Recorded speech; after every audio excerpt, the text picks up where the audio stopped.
Hey, Majestic family. This is just my thoughts. We will not back down. This is the Black Revolution. No, we're not going to back down. This time is for real. I don't think we're going to just calm down and go home and act like it never happened and blah, blah, blah. No, I don't think so. I don't think it's going to be that it was. It's a change in the air. It's a feeling. The frequencies have changed. Everything changed. So no, we're not going to back down. This is the Black Revolution. And collectively, we're going to stay and stay and stay strong and become stronger and stronger. Because what we're going through, this shit here, no. Voting isn't the answer. We know that. So all them black politicians telling us to go out and vote, screw that. We know voting isn't the answer. It doesn't change anything. If voting changed anything, we wouldn't be having this conversation we're having right now. Because voting would change everything. So what we're doing right now, that's what we need to keep doing. Keep this anger, keep this pain, keep this energy. Because we can see the powers that be are against us. What is President Trump doing? He's talking, bring out the military. Be more aggressive. The governors are making United States look like a laughing stock. See, and he knows why we're out there. Everyone knows why we're out there. But they still don't want to listen. And in light of everything that's going on, they still don't want to listen. They want to act like we're playing. They want to act like we're just out there because we have nothing else to do. See, what they ain't understanding, it's more than us out there. And everybody has their own agenda. So you're not just really battling with the Black Revolution, which will take over, but you're also battling Gay Lives Matter. Yes, they're running around in this protest. Then you have these white people who've been pent up. They've been pent up. You know, the shelter in.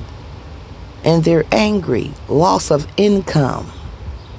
They're stressed out about their mortgages and their rent.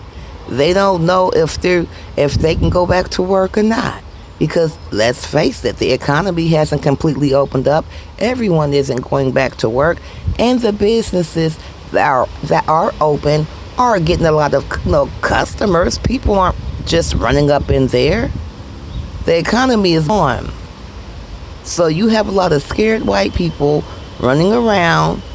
Everything that they're accustomed to was taken away. All their summer activities, all their children's activities, all the summer plans, all the vacations, the movie theaters. So you have a frustrated white nation. You have a hurt, angry black nation. Then you have your racist people and they're running around with their agenda, starting all kind of mayhem. So they can't contain this. It's just getting out of hand.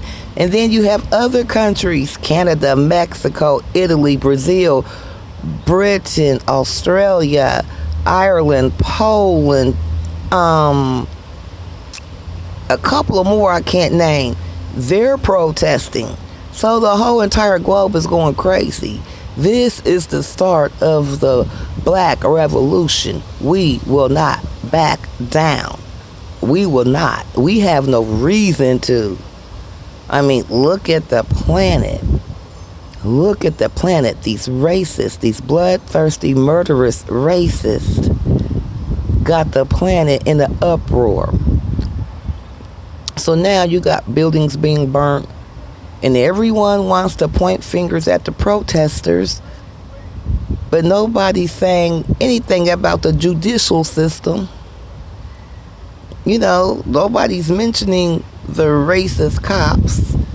No one is mentioning how many cops have shot and killed us and have never been charged. I mean, come on, they know what's going on, and it's a different feeling in the air. It's a different feeling, different vibration. And somehow with all of this black energy throughout the world, we on a different frequency, because this isn't just, in one state. This is like basically all over the country and all over the globe. And it's going to be more people in different countries joining for whatever reason, because I guess everything is different. So we're not going to back down. I think this might be what we needed to jumpstart the revolution, because this is what we've been wanting. This is what we've been waiting for. We just needed an opportunity, an opening, a chance. And you never seen this many black people on code, enraged. I mean, it's been a long time. So this is something beautiful. This is a great time. Too many things are going on that we're witnessing. I mean, we're witnessing hurricanes and floods and typhoons and cyclones and buildings and homes just being washed away, and dams breaking, and massive tornadoes and different kinds of diseases and protests. And I mean, wow, things are changing, and people, everything is changing fast. Everything is changing fast. Everything is going fast, and it seems like some people just don't see what's going on. Some people are so arrogant, they don't believe in danger. And danger can be right there on their back, and they wouldn't sense it. And it's funny how a lot of us can sense it and we see it. It's our time. The Black Revolution has now begun. It's our time, people. And it's deep. It's not just what we can visually see as mortals. It's also like a deeper spiritual thing. It's cleansing. Because most cities right now, if you look outside, they're crystal clear. You can see. No smog, no dust. It's crystal clear. 2020 vision. 2020, baby. It's popping. It's popping. 400-year prophecy. It's popping. 2020. We had 3 supermoons in succession. We had a comet. I mean, come on. All this is spiritual. You don't have to be a Bible thumper. I'm not. You don't have to be religious. I'm not. But all black people are spiritual. And this is a spiritual occurrence that we're living through. Prophecies. The Most High, He's moving His people. He's moving His people. He's moving His people. He's getting His people ready. Because 2 weeks ago, you couldn't have told most of us on YouTube that more than 5 black people would have gotten mad about anything collectively and took any kind of action. But we're seeing something different this time. And we're seeing it pop off, everywhere. And it's a beautiful thing to see across the pond. You see all these different countries with these black people speaking up because they know. And they're tired of looking at it as well. They're tired of seeing the news. And every time they turn the American news on, one of us is on our face dead for no reason. And we're tired of it. And oh gosh, man, I know we're all hurt. We're all hurt. I'm hurt. We're tired. We're frustrated. We're angry. We're fed up. And it plays with your psyche. because it's visual. You're seeing this man literally with his knee on this man's neck, and this man's breath is literally leaving his body second by second. And the beast don't care because he's a beast. He's like a reptile, cold-blooded, no feeling, only gets enjoyment out of death. They worship death. Vampires, dead. How many vampire movies is it now? They like to party where? In cemeteries. What is in a cemetery? Death.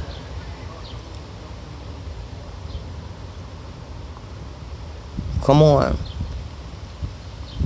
These people worship death. And all over my Facebook feed, it's all kind of these little flea-ridden demons putting their knee on each other as a demonstration. They love to mock us in death. They see we're in pain. And then what do? They mock it. They mock it. Because, see, they don't understand what we understand. The tide is changing and we can feel it. I can feel it. I know y'all can feel it. I can see it. I know y'all can see it. Everything that we knew once was, is no more. New beginning. Changing of the guards. Yes. And it's a beautiful, beautiful time to be alive and experience the people who have caused all the harm to the planet. All the just animals that we've had that we'll never see because now they're just gone. Gone forever. The way they have did the soil, the plants, the trees, just cut them down. Spray all kind of chemicals out of the air which falls on the trees, all the shrubs, plants, the grass, the soil, us, into the water, the oceans, the seas. They're just polluting and killing everything. And the sad thing about it, someone, which is my dad, he once told me, when we went into captivity, so did our animals. And when you think about it, that's true. They took us, put us in cages, and took the elephants, tigers, and bears and put them in cages. They whipped us to make us perform one way, and they whipped them to make them perform another. Every invention that we've ever had, independent, intellectual, creative invention, they have stolen and taken credit for. How many of our children have they fed to the alligators? How many have they stomped out with their boots or hit against a tree? How many babies have we lost because they just cut them out their mama's stomach? How many of our men have been raped and sodomized? How many of our women have been raped and sodomized? How many of our children? How many of our children during slavery were taken as little boys, but they put dresses on them and made them behave like little girls? See, you're locking us out of social, economic opportunities. You put fire hoses on us, dogs on us, redlining, black laws, Jim Crow 2.0, lynching, shooting us down the street, don't shoot, hands up, can't breathe. All these little slogans. But it's going to be a new one called Run, Whitey, Run.